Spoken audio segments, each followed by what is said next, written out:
Notre histoire commence avec un garçon laid aux cheveux flamboyants qui fuit un démon dans ce qui ressemble à une rue déserte du Japon. Mais avant qu'il ne soit réduit en miettes, une brune au gros OP le tire en sécurité. Elle lui dit alors de rester silencieux, sinon le monstre les attraperait. C'est alors qu'une petite créature magique surgit de la zone de ses OP, et il est clairement un peu surpris en la voyant, alors la fille le taquine un peu pour ça. En réponse, il rougit un peu et dit qu'il n'a pas peur et qu'il leur aurait botté le cul s'il n'était pas si blessé. Notre protagoniste s'appelle Narihira Takeru, et à ce moment-là, la fille croit qu'il est un type vraiment fort. Elle se retourne et lui demande s'il viendrait la sauver chaque fois qu'elle serait en danger. Après que Takeru ait accepté, elle s'en va, et c'est là qu'il réalise, il l'aime vraiment. Il ne peut pas laisser une opportunité comme celle-ci lui échapper. Notre garçon la ramène alors par la main, le visage rougi, et lui avoue qu'elle est son crush. À ce moment-là, il revient à la réalité. En fait, ce n'était qu'un de ses fantasmes oniriques. En réalité, notre garçon a été tabassé et attaché à un poteau par un gang de motards notoires. Il n'est même pas préoccupé par le fait d'être ligoté, il exprime plutôt sa frustration que c'est la 999e fois qu'il rêve de cette belle fille, mais qu'il n'a jamais eu la chance de l'embrasser. Les brutes se moquent de lui, disant qu'il est si seul que la seule façon dont il peut tomber amoureux, c'est dans ses rêves. Takeru envoie un coup de pied au visage du type et leur dit que son crush est réel et ne fait pas seulement partie de ses rêves. Un autre membre du gang est énervé par ça, il ordonne au protagoniste d'admettre sa défaite et de s'excuser. En même temps, il balance une batte vers sa tête, mais Takeru l'esquive et contre en lui donnant un coup de tête à la mâchoire. Après ça, il se remet debout et fait savoir aux brutes que la devise de la famille Narihira est de ne jamais accepter la défaite tant qu'on n'est pas mort. Les brutes décident de l'affronter tous ensemble, et même attaché à un poteau, Takeru parvient à faire un 1 contre 5. Après avoir battu les voyous, il s'échappe sur son scooter, réaffirmant la promesse qu'il s'est faite, « Je n'admettrai jamais la défaite à moins d'être mort ». C'est alors qu'il manque de déraper en voyant la même créature magique que dans son rêve. Il décide de la poursuivre à haute vitesse, mais il lève les yeux et voit qu'il est sur le point de rencontrer Truck-kun. Il saute donc sur le côté, attrape la créature magique et tombe de la falaise. Il se réveille dans une hutte chaleureuse et est immédiatement accueilli par la même fille qu'il voyait dans ses rêves. C'est la 2000 fois qu'il la voit, alors il sourit en la regardant, sachant que ce ne peut pas être un rêve cette fois. Takeru se lève et essaie de lui rappeler qu'il est le gars qui l'a sauvé la dernière fois, mais à en juger par son langage corporel, elle ne semble pas comprendre de quoi il parle. Elle commence à être un peu effrayée, alors elle recule, et soudain, la même créature magique tombe de nulle part sur la tête de Takeru. Ça le déséquilibre, et il atterrit le visage dans les OP de la fille. Des filles qui regardaient de loin trouvent ça plutôt divertissant. Elles demandent à leur ami Seme ce qu'il en pense, et il trouve ça aussi amusant.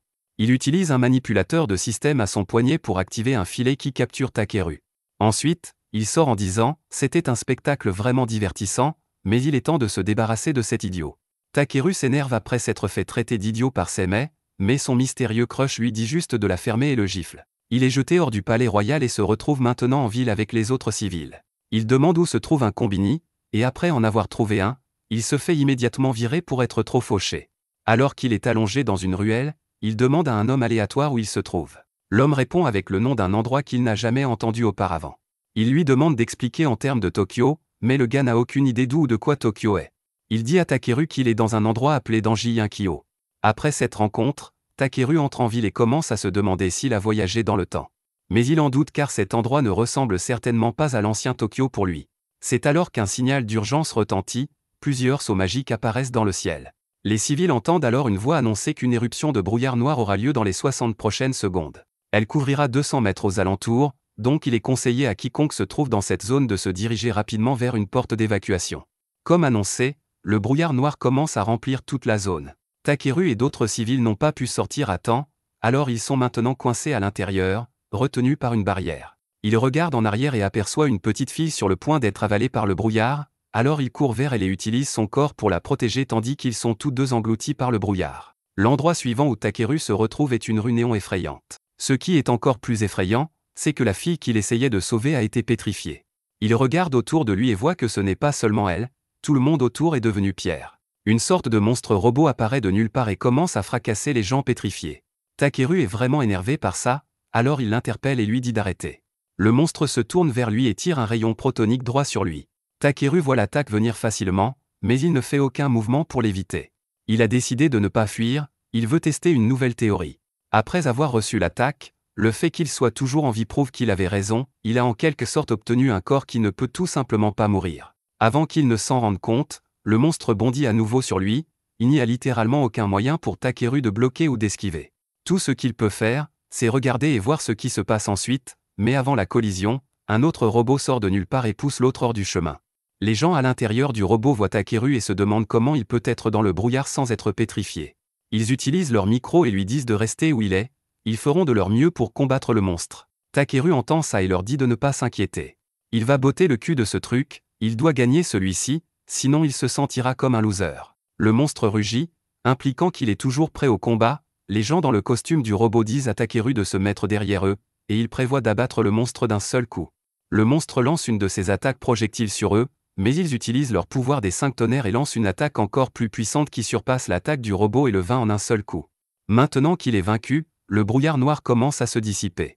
Pendant ce temps, la fille au QG fait des vérifications sur Takeru et découvre que c'est le même gars qui était sur scène. Plus tard dans la journée, Takeru est assis seul, repensant à ce qu'il vient de vivre. C'est alors qu'Atsunaga et Yora s'approchent de lui et lui demandent comment il va.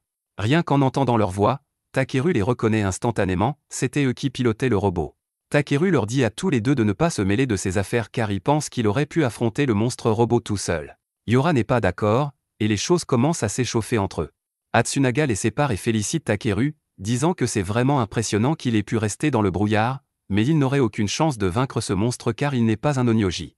Takeru est déjà furieux et sur le point de partir, mais juste avant, il aperçoit la petite fille qu'il a essayé de sauver dans le brouillard. La voir en bonne santé lui arrache un grand sourire. Sur le chemin du retour, il tombe sur son crush, qui le réprimande pour avoir tout gâché pour elle plus tôt.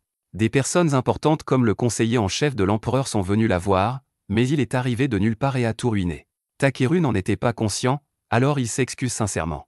Elle remarque que Takeru est un peu blessé, alors elle l'invite chez elle pour manger et avoir des vêtements propres. Tout en dévorant son délicieux repas, il passe une grande partie de la soirée à leur raconter comment il est arrivé ici, et sur cette base, son crush dit qu'il est très probable qu'il vienne d'un autre monde. Elle en arrive à cette conclusion car elle n'a jamais entendu parler de quelqu'un qui puisse se déplacer librement dans le brouillard noir. Son père se demande si ça veut dire qu'il est une sorte d'Oni, mais Takeru les assure qu'il est humain. Takeru ne sait même pas ce que sont ces monstres Oni, alors le vieil homme décide de lui faire un petit récapitulatif de ce qui se passe dans ce monde. Les Oni sont considérés comme les pires ennemis de l'humanité, venant d'un autre monde, et le brouillard noir est le phénomène qui se produit lorsque le monde des Oni envahit le leur. Takeru entend ça et réalise que ce monde est vraiment dangereux. Son crush suppose que ça veut dire qu'il veut retourner dans son monde, mais Takeru n'est pas sûr de vouloir partir tout de suite car il vient enfin de la rencontrer. La mère de son crush dit qu'un onyoji saurait sûrement comment le renvoyer dans son monde. Les onyoji sont enloués dans ce monde car ils sont la seule raison pour laquelle la ville tient encore. Ils protègent les civils en contrôlant ces robots géants appelés Shikagami, et celui qui est en charge des Shikagami est un gars nommé Abenoseme. Plus tard à minuit, Takeru se réveille et voit son crush faire une sorte de ballet. Il reste pour regarder, et une fois qu'elle a fini, il la complimente en disant qu'elle est vraiment douée avec ses pieds. Elle lui demande alors s'ils se sont déjà rencontrés. Takeru confirme, disant qu'ils se sont rencontrés plusieurs fois, et à chaque fois, il lui a toujours promis qu'il deviendrait plus fort pour la protéger. Elle trouve ça plutôt mignon, alors elle accepte de lui donner son nom et se présente comme Tsukimiya. Le lendemain dans le village, Takeru passe par là quand il voit une foule rassemblée devant lui, alors il va voir. Il voit Tsukimiya à genoux devant le messager du conseiller en chef. Il la réprimande parce que Takeru est arrivé de nulle part et a interrompu le spectacle. Maintenant, le conseiller en chef est vraiment en colère car ça a montré un manque de respect envers le rituel du pandémonium centennal. Pendant qu'elle se fait crier dessus, elle ne fait que baisser les yeux, honteuse. Le messager s'en va, lui disant que le conseiller veut qu'elle vienne au palais impérial s'excuser en personne. Avant que le messager ne parte, Takeru s'approche de lui et dit que Tsukimiya ne devrait pas être blâmé pour son intrusion. La chose suivante qui arrive, c'est qu'il est mis dans une cage de contraintes magiques par le gars qu'il a rencontré plus tôt. Ensuite, lui et le conseiller sortent tandis que Takeru reste là, au sol. En montant dans la voiture, l'ami de Seme sent que le brouillard noir va arriver. Tout le village est plongé dans le chaos, ils n'ont que 20 secondes pour sortir de la zone. Heureusement, leur voiture réussit à temps, mais malheureusement, celle de Tsukimiya est piégée. Takeru voit que Tsukimiya est en danger à cause du brouillard noir, alors il se précipite sans plan. Il est déterminé à tenir sa promesse de toujours la protéger, quel qu'en soit le prix. Takeru entrevoit les onyoji combattre le démon, mais il ne veut pas se distraire, il est là pour sauver Tsukimiya. L'équipe des onyoji semble avoir du mal contre ce démon. Il a quelques tours dans son sac qu'il utilise pour infliger un coup dévastateur au robot des onyoji. Kazura observe depuis son QG et voit que le robot a subi beaucoup de dégâts et ne tiendra plus longtemps. Alors que tout espoir semble perdu, Takeru saute en l'air et frappe le monstre avec un bâton. En retombant, il commence à sentir de l'énergie le remplir. Il pourrait vraiment y arriver, mais le monstre l'arrête net en l'attrapant simplement, en serrant son corps et en le jetant sur le côté. Tout ce qu'il reste à Takeru, ce sont de nombreux os brisés et un battement de cœur faible. Mais c'est là que quelque chose d'étrange se produit. Son os de doigt se répare tout seul, Seimei voit ça et est incrédule. Les os de Takeru se sont en quelque sorte réparés, alors il se relève, déterminé à vaincre ce monstre, même si ça signifie se sacrifier dans le processus. Le monstre lui lance une attaque, et Takeru l'affronte de front, et alors que son corps entre en contact, il se transforme instantanément en Onyoji et obtient sa propre armure robotique cool. À ce stade, Takeru est certain qu'il est venu dans ce monde précisément pour ce moment, alors il ne peut pas se permettre de décevoir les dieux maintenant, il doit protéger Tsukimiya. Il bondit en l'air et utilise un seul coup pour vaincre le monstre. Kazura et tout le monde au QG n'en croient pas leurs yeux. Seimei sourit, Takeru semble avoir piqué son intérêt. Takeru se précipite vers Tsukimiya et est soulagé de la voir intacte. Mais il a oublié de détruire le noyau sous elle, alors elle est instantanément écrasée sous ses yeux. Takeru est sans voix, tout ce travail pour rien. Pour empirer les choses, le monstre sort de derrière et le transperce la poitrine. Sa vie commence lentement à s'éteindre, mais il n'est pas prêt à accepter une fin aussi pathétique. Dans la scène suivante, il se réveille dans la même situation que lorsqu'il est entré pour la première fois dans la hutte avec Tsukimiya. Takeru voit que sa bien-aimée Tsukimiya est toujours en vie et en bonne santé, alors il pose ses mains sur elle et prie Dieu. Tsukimiya prétend ne pas connaître ce garçon. Elle crie. Ensuite, le garde du corps royal arrive pour le expulser. Takeru voit que la situation prend une tournure froide, alors il essaie d'expliquer, mais avant de pouvoir le faire, il est frappé par des dagues de contention par Atsu. Takeru se débat alors qu'il est allongé sur le sol et fait de son mieux pour convaincre Tsukimiya qu'ils se sont déjà rencontrés, mais malheureusement, personne ne le croit. Elle ne se souvient clairement pas de lui. Quelques minutes plus tard, il place Takeru dans une petite prison. Alors qu'il l'exhorte à arrêter de mentir sur son voyage dans le temps, Seimei et ses deux subalternes s'approchent de lui, et Takeru le reconnaît instantanément. Atsu dit à Seimei qu'il n'a pas besoin de se préoccuper de ce type, il a raconté des bêtises toute la matinée. Takeru décide tout de même de se porter garant, disant à Seimei qu'il a même combattu un Oni alors qu'il était dans la brume noire et a fini par être transpercé. Ensuite, la chose suivante qu'il a su, c'est qu'il a été transporté sur cette scène. Atsu l'exhorte à arrêter de mentir car il n'est même pas un Onyoji, donc combattre un Oni serait littéralement impossible. Takeru prétend être un homme d'action, alors il prévoit de démontrer sa force, il demande à affronter un Onyoji. Notre garçon est alors vu en train de transpirer abondamment après avoir combattu l'Onyoji pendant environ 30 minutes. Seimei était presque convaincu qu'il trouverait cette expérience intrigante, mais maintenant il est juste déçu. L'un des Onyoji lui assène un coup de pied puissant au visage tout en lui disant d'avoir un peu de respect pour les Onyoji la prochaine fois. À ce stade, Seimei est vraiment déçu, il veut juste poser quelques questions à Takeru puis le laisser partir. Takeru sait déjà ce que cela signifie, alors il fait la chose intelligente et prend la fuite. Il court à travers un champ vide et revient pour reconnaître instantanément le palais où arrive le conseiller en chef, alors il se demande pourquoi sa construction n'a pas encore été achevée. Il pense au fait que Tsukimiya et les autres n'avaient aucune idée de qui il était, alors il commence à se demander s'il n'a pas fini par revenir avant qu'elle ne soit tuée. Juste à ce moment, Tsukimiya entre, demandant à Takeru ce qu'il fait ici. Takeru ne répond pas directement à la question. Au lieu de cela, il lui demande si cette scène a déjà été construite dans le passé. Tsukimiya explique qu'un siècle s'est écoulé depuis la construction d'une scène à cet endroit. La scène est construite pour chaque pandémonium centennal. Elle lui dit en outre que le conseiller en chef de l'empereur viendra regarder sa première performance. Takeru entend cela et se souvient instantanément, c'était l'un des événements clés qui ont eu lieu la dernière fois qu'il était ici. Tsukimiya fait savoir à son garçon que le conseiller en chef arrivera dans environ 2 semaines. Avec cette information, Takeru jure de la protéger et de faire en sorte que les choses ne se terminent pas comme la dernière fois. À ce stade, Takeru est certain qu'il est revenu avant le moment où Tsukimiya a été tué le lendemain de la venue du conseiller pour voir le spectacle. Cette fois, il va devoir la protéger, il doit devenir incroyablement fort le plus rapidement possible. Ce soir-là, il retrouve Seimei et lui demande de lui apprendre tout ce qu'il doit savoir pour devenir un Onyoji. Takeru sait que Seimei est probablement curieux à propos de ses capacités. Il pense qu'il serait surpuissant s'il pouvait simplement combiner les techniques Oni avec ses propres pouvoirs. Seimei est curieux de savoir comment et pourquoi Takeru est si confiant s'il accepte. Cependant, il pose comme condition que cela ne durera qu'une semaine, à moins qu'il ne soit capable de démontrer réellement son pouvoir devant lui. Takeru accepte les termes, alors son entraînement commence immédiatement. Takeru apprend que les techniques Oni sont réalisées en utilisant le pouvoir spirituel pour convertir les 5 esprits issus du bois, du feu, de la terre et du métal. Apparemment, presque tous les humains naissent avec un pouvoir spirituel, mais pour acquérir le contrôle des techniques Oni, il faudrait essentiellement s'entraîner pendant des années pour améliorer son pouvoir spirituel. Plus vous pouvez manipuler de pouvoirs spirituels, plus vous devenez un onyoji puissant. Takeru s'ennuie rapidement de toutes ces choses théoriques, alors il demande simplement à son tuteur de lui apprendre à utiliser le robot géant. Dans les minutes qui suivent, elle place un petit jouet appelé Godé devant Takeru et lui dit que s'il veut un jour pouvoir contrôler ces robots géants, il devra d'abord canaliser son énergie spirituelle et faire tenir debout le Godé. Takeru est confus quant à la manière de faire cela. Kazura démontre en utilisant le divé qu'elle a sur son poignet. Maintenant, c'est au tour de Takeru, elle lui donne le gant divé, tout ce qu'il a à faire est de se concentrer et de stocker de l'énergie spirituelle dans le gant divé. Au début, il pensait que ce serait un jeu d'enfant. Puis, il finit par y passer plus de 6 heures et n'a toujours pas de chance. Au coucher du soleil, Atsu vient vérifier et voit qu'il a du mal avec quelque chose, alors il demande ce que c'est. Il voit que Takeru a du mal à contrôler le Godé, il lui tape sur l'épaule et explique qu'il manque du niveau de base de pouvoir spirituel pour contrôler les robots Shikigami.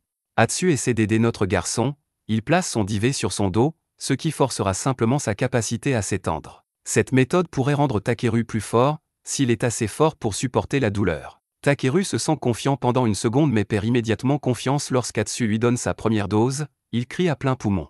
Plus tard dans la nuit, Atsu rentre chez lui et est choqué de voir que Takeru l'a suivi dans sa maison. Notre garçon est techniquement sans abri, alors il a pensé qu'il resterait ici jusqu'à ce qu'il trouve une solution. Cependant, Atsu ne cherche pas de colocataire pour le moment, alors il lui dit de dégager. Takeru ne discute pas, il sort simplement, disant qu'il ira rester chez Tsukimiya puisqu'elle est la seule autre personne qu'il connaisse. Il s'avère qu'Atsu a un énorme crush sur Tsukimiya. Il ne veut pas que Takeru lui vole sa fille, alors il lui dit qu'il peut rester ici pour l'instant. Takeru est vraiment reconnaissant, et pour le montrer, il leur prépare le dîner. Au début, il pensait que la nourriture serait mauvaise, mais elle s'est finalement avérée vraiment bonne. La coéquipière d'Atsu ne peut pas cacher le fait qu'elle a adoré la nourriture. Cependant, elle précise qu'elle n'aime toujours pas Takeru, après quoi elle part. Plus tard dans la nuit, Takeru révèle comment il est arrivé ici depuis le futur. Il explique que Tsukimiya mourra dans 15 jours lors d'une éruption de brume noire. Atsu trouve cette histoire un peu farfelue, mais pour une raison quelconque, il la croit. Takeru mentionne qu'il fait tout cela parce qu'il veut pouvoir protéger Tsukimiya de toutes les manières possibles. Atsu lui dit que ce poste est déjà pris, alors il suppose qu'ils doivent se battre pour ça. Ils sont alors vus dans une arène d'entraînement. Atsu utilise un matériau solide pour bloquer son attaque, connu sous le nom de Riki. Takeru apprend que c'est l'une des techniques importantes des onyoji. Juste 3 jours après leur duel, Takeru a réussi à débloquer le Riki, mais il suppose qu'il deviendra un maître en un rien de temps. Atsu fait éclater sa bulle, disant qu'il faudrait au moins 1 an pour le maîtriser. Takeru doit trouver une solution avant que son temps avec Seimei ne soit écoulé. Plus tard dans la journée, il y a une éruption de brume noire. Kazura et les autres au QG la surveillent et voient qu'elle est à un niveau de danger modéré. À leur surprise, Takeru apparaît derrière eux et dit qu'il va entrer dans la brume noire avec eux. Il le traite d'idiot et refuse de le laisser partir, mais il tient bon, disant que la dernière fois qu'il était dans la brume, il a débloqué son pouvoir secret, peut-être qu'il pourra le faire cette fois aussi. Atsu entend ce que dit Takeru et se met en colère, il le traite de loser sans talent et le met KO. Takeru se réveille dans un lit avec Atsu assis en face de lui. Lui et Yuri ont déjà géré la brume noire pendant qu'il était KO. Takeru ne comprend pas pourquoi ils ne le laissent pas se battre à leur côté. Atsu emmène Takeru dehors pour expliquer. Il l'emmène sur le site d'une éruption de brume noire qui s'est produite il y a plusieurs années. À l'époque, il était encore un débutant, alors quand il a atteint sa limite, il a abandonné le combat et a laissé son supérieur se débrouiller seul. Son supérieur n'a alors eu d'autre choix que de se battre seul et de se sacrifier. Depuis ce jour, Atsu a juré de ne jamais entrer dans la brume noire sans un plan, et il ne laissera pas les conneries de Takeru perturber cela. Au QG des onyoji, Seimei et les autres réalisent que cela fait plus d'une semaine qu'ils n'ont pas vu Takeru à l'entraînement, alors ils supposent qu'il a dû réaliser qu'il n'était pas fait pour ça et a abandonné. Juste à ce moment, il y a une autre éruption de brume. Cette fois, l'Oni est vraiment fort, alors Yuri et Atsu s'équipent et décident d'avancer avec prudence. Ils montent dans leur robot Shikigami et entrent dans la brume noire. Une fois à l'intérieur, ils voient que le monstre auquel ils sont confrontés est un qui contrôle des poupées à distance. Yuri dit à Atsu de se rapprocher pendant qu'elle utilise ce temps pour préparer une technique de foudre. Ils abattront l'Oni d'un seul coup. Atsu vainc certaines des poupées de l'Oni pour gagner du temps, et au moment où l'attaque est prête, il pointe les blasters pour tirer, mais cette fois, l'Oni peut facilement les contrer avant qu'il ne puisse tirer. L'Oni assène un coup qui envoie le robot au sol, après quoi il porte un autre coup qui assomme Yuri de la chambre de simulation. Cependant, Atsu est toujours là. Le fait qu'il n'y ait qu'une seule personne dedans signifierait une baisse d'énergie spirituelle, alors tout le monde au QG l'exhorte à sortir de là, mais notre garçon refuse de partir. Il essaie d'être le MC surpuissant. Il est sur le point de se sacrifier pour sauver la ville, il se charge et est sur le point d'entrer en collision avec le monstre. Takeru apparaît de nulle part et utilise son Riki pour bloquer la collision, après quoi il frappe avec toute sa force. Tout le monde au QG est incrédule en voyant Takeru debout là. À ce stade, Atsu réalise qu'il n'a pas d'autre choix, alors il emmène Takeru dans le robot Shikigami, et ils décident tous deux de travailler ensemble sur ce coup. Le monstre lance une attaque contre eux. Atsu utilise son Riki avancé pour le bloquer, après quoi Takeru invoque son chakra intérieur et délivre un crochet du droit qui supprime le monstre d'un seul coup. L'équipe de Takeru et Atsu a réussi. Après la dissipation de la brume, Takeru s'approche de Yuri et s'apprête à la ridiculiser, mais elle le voit venir de loin et le frappe au sol. Alors qu'il est allongé là, Seme lui tend la main, lui demandant s'il veut officiellement devenir un Onyoji. Dans cet épisode, on dit que Takeru et Atsu ont un combat simulé entre deux de leurs autres collègues Onyoji connus sous le nom d'Iruka et Kajiki. Ils apprennent tous deux que Takeru et Yuri sont incapables de faire quelque chose d'aussi simple que de déplacer un godet, alors ils concluent instantanément qu'ils ne seraient pas de taille pour eux, mais Takeru ne recule pas. Il prend position et leur demande s'ils disent tout cela parce qu'ils se sentent menacés par le nouveau venu. Cette déclaration a évidemment touché un nerf, Iruka est vraiment en colère maintenant. Alors que Seme se joint à eux et leur dit de ne pas s'énerver, mais Takeru s'en fiche, tant que c'est un combat, il donne tout ce qu'il a. Pendant ce temps, Kazura et Seme sont occupés à faire des recherches sur Takeru pour découvrir comment il a réussi à obtenir le pouvoir des Onyoji. Kajiki a utilisé tous les moyens à sa disposition, mais elle n'a toujours rien trouvé sur Takeru. Cela les amène à conclure que Takeru vient définitivement d'un autre monde. Cependant, elle a remarqué qu'il a un symbole de campanule sur sa paume, une marque que seul Sone de Danji Yunkyo possède. Seme trouve tout cela très intéressant. Il est certain qu'il découvrira beaucoup de mystères sur Takeru. Le combat simulé entre les deux équipes commence peu après. Iruka et Kajiki commencent fort et semblent dominer l'équipe de Takeru. Les choses sont sur le point de se terminer alors que le robot est sur le point de tomber dans la fosse magique, mais notre garçon Atsu se verrouille et utilise sa technique de plateforme juste pour traverser. Ensuite, il assène un très lourd crochet du droit au robot adverse qui le vainc d'un seul coup. Ce coup a frappé Iruka si fort qu'il a été assommé de la simulation et était toujours inconscient après. Maintenant, en l'absence d'Iruka, Yura s'approche de Kajiki et veut qu'ils travaillent ensemble pour affronter l'équipe de Takeru. Seme regarde cela se produire et pense que ce serait assez intéressant de voir un combat entre des candidats 5 étoiles. Le combat commence, et vous ne pouvez pas nier que Yura est vraiment doué pour ça. Mais c'est alors que quelque chose de très inattendu se produit, Takeru et Atsu échangent leur position de combat. Cela leur permet de lancer une lourde explosion sur Yura alors qu'elle est prise au dépourvu. Yura l'attrape, et il est clair qu'elle a du mal à bloquer, mais elle finit par rassembler ses forces et la dévie. Une fois que c'est fini, Yura s'attendait déjà à ce que la prochaine phase du combat commence, mais Atsu sort simplement de la simulation et s'en va, disant que leur combat simulé était supposé être contre Iruka et Kajiki, pas Yura. À la fin de la journée, Yura est assise seule et a encore des sentiments amers sur la façon dont Atsu est parti au milieu du combat comme ça. Elle sent qu'Atsu et Takeru approchent, alors elle essaie de partir. Mais avant qu'elle ne puisse, Atsu l'appelle et dit qu'il pense qu'elle et Kajiki sont assez compatibles. Il dit qu'il sera d'accord pour qu'ils s'associent à partir de maintenant. Yura entend cela et suppose immédiatement qu'il essaie juste de se débarrasser d'elle à cause de Takeru, après quoi elle part en trombe. Plus tard dans la nuit, Takeru prépare le dîner pour Tsukimiya et sa famille. Et pendant qu'ils mangent, il mentionne que les Onyoji choisiront bientôt leurs 5 étoiles, ils devraient tous s'entraîner. En entendant cela, Tsukimiya est curieuse de savoir pourquoi Takeru lui-même ne s'entraîne pas, mais il répond en disant qu'il s'en fiche. La principale raison pour laquelle il est devenu un Onyoji était de la protéger. Tsukimiya rougit, disant qu'elle est heureuse d'entendre cela. Ce moment fait penser à Takeru et se souvenir que Tsukimiya est supposé être tué le jour où le conseiller en chef arrive. Le conseiller est prévu pour demain, alors il la regarde droit dans les yeux et lui demande de promettre de traîner avec lui toute la journée, mais malheureusement, elle répond que ce ne sera pas possible. Tsukimiya suppose que Takeru demande cela parce qu'il a peur des Oni.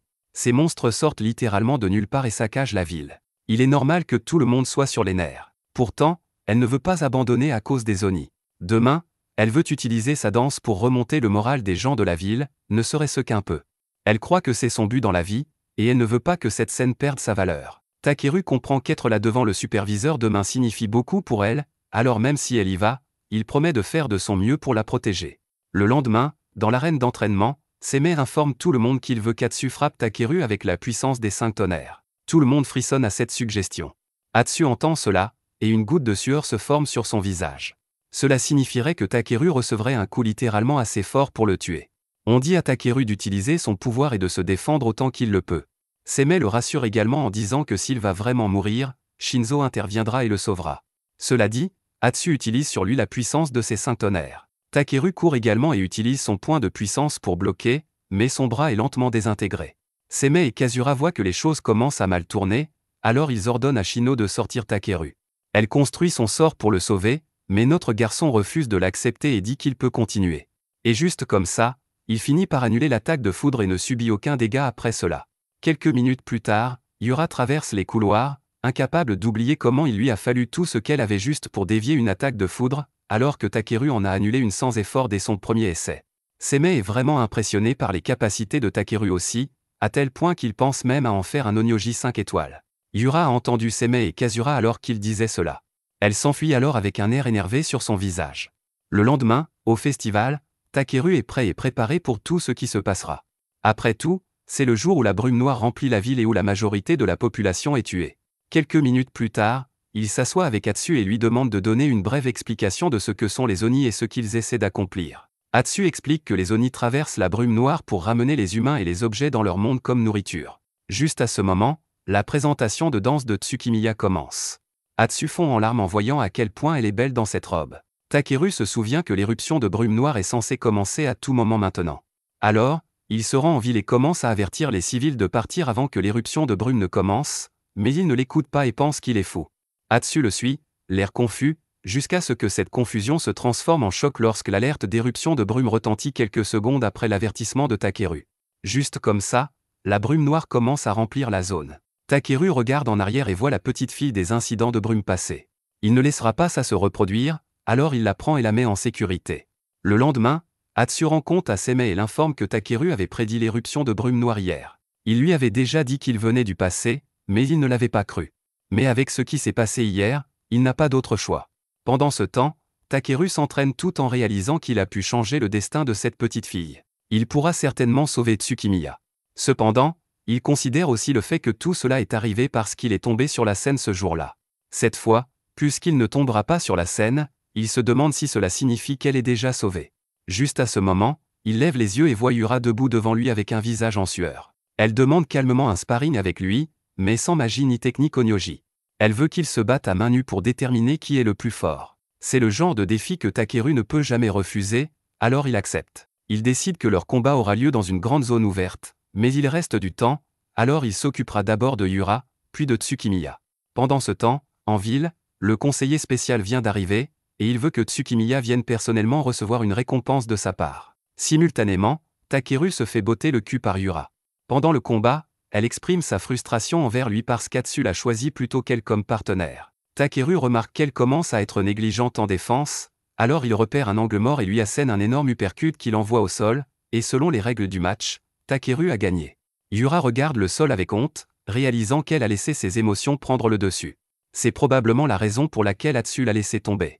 Mais alors, Takeru s'approche d'elle et lui donne un conseil, qui est de toujours se concentrer sur ce que l'on peut voir. Après quoi, il lui dit la devise de sa famille. Juste à ce moment, la brume éclate à nouveau, et Tsukimiya est vue en train de courir pour sa vie.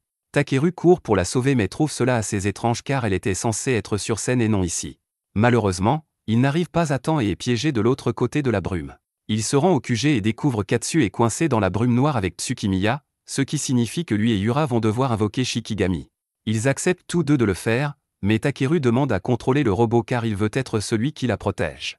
À l'intérieur de la brume, Tsukimiya est sur le point d'être écrasé par l'Oni, mais le Shikigami intervient à la dernière seconde et la sauve. Takeru se souvient très bien de ce monstre, il utilise la magie des miroirs pour se téléporter où il veut. Le monstre utilise cette magie à son avantage et invoque plusieurs miroirs, les utilisant pour émettre du feu sur le robot Shikigami. La chaleur intense fait chuter l'efficacité du robot au grade D, ce qui signifie qu'il est pratiquement à bout de souffle. Yura voit que les choses empirent, alors elle suggère de battre en retraite. Mais Takeru prévoit de tenir sa promesse envers Tsukimiya et de la protéger à tout moment. Il libère toute sa puissance et l'utilise pour porter un JAB sur le monstre, mais il avait déjà un coup d'avance, alors il se téléporte à travers le miroir pour les poignarder par derrière. Cependant, Takeru avait déjà 2 coups d'avance. Il atteint le miroir au-dessus et arrache le cœur du monstre. Il l'écrase, et la brume disparaît. Mission réussie. Après que la brume se soit complètement dissipée, Tsukimiya est vu allongé sur le sol, toujours en bon état. Takeru sourit simplement, réalisant qu'il a enfin réussi à la protéger.